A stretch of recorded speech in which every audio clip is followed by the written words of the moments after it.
I never tire of going over my dialogue. I just love saying those words.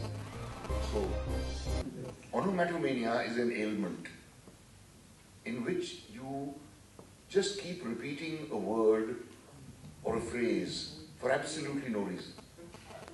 Just because you enjoy saying it. And both my eldest brother, who should have become an actor, and I have suffered from this ailment always. And I think that is one of the reasons why I'm able to bring conviction to my dialogue, because I just love going over my dialogue.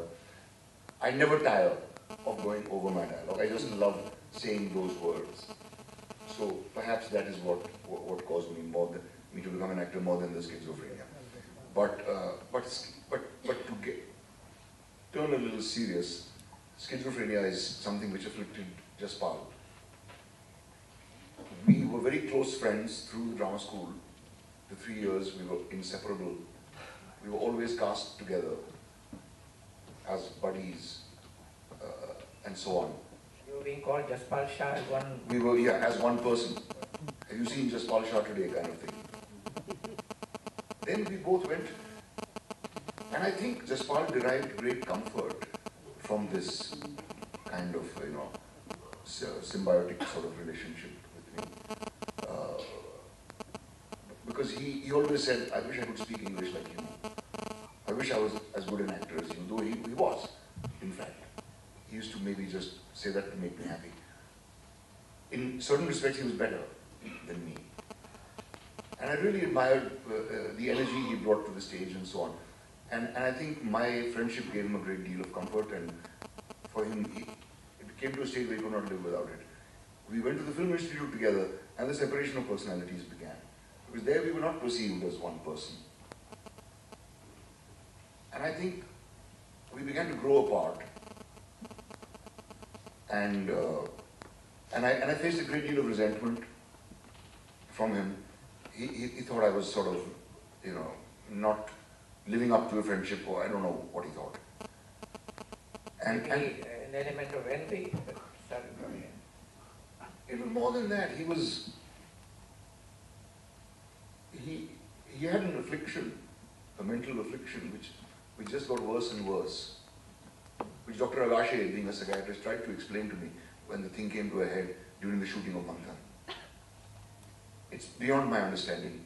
It's too scary to even comprehend.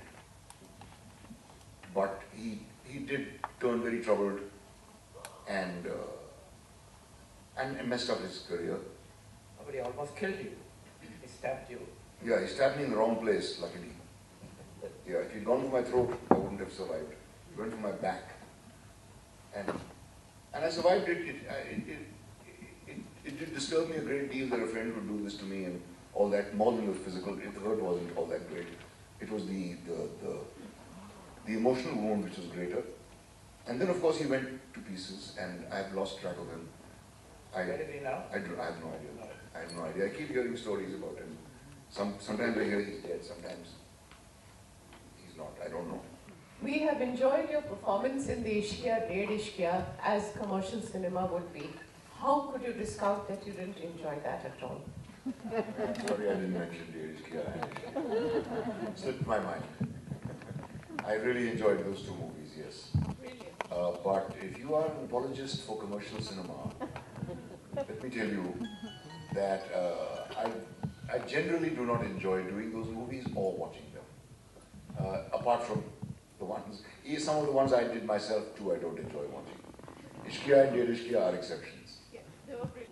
Nasir, there's a fascinating anecdote in the book with Dilip Kumar in his house, where he advises you to go back to your hometown, wherever you come from, saying that acting is, this industry is not for you and whatever else, which seems quite,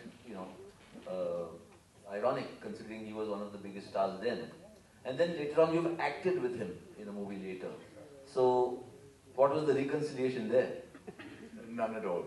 I didn't mention this meeting because he probably doesn't remember it. He must have had hundreds of young men coming to his house to say, I want to become an actor. And this is the reply he must have been giving them all. I find myself saying this to young actors, well, look, don't forget about films. So it's an easy way to get rid of the kid. But when we met, I was very, very excited at the prospect of acting with him. I thought that itself would be a great pleasure. I had overlooked the fact that he is, of the magnitude of star he is, and the way he looks at his own work. It's quite different from the way I look at my own work.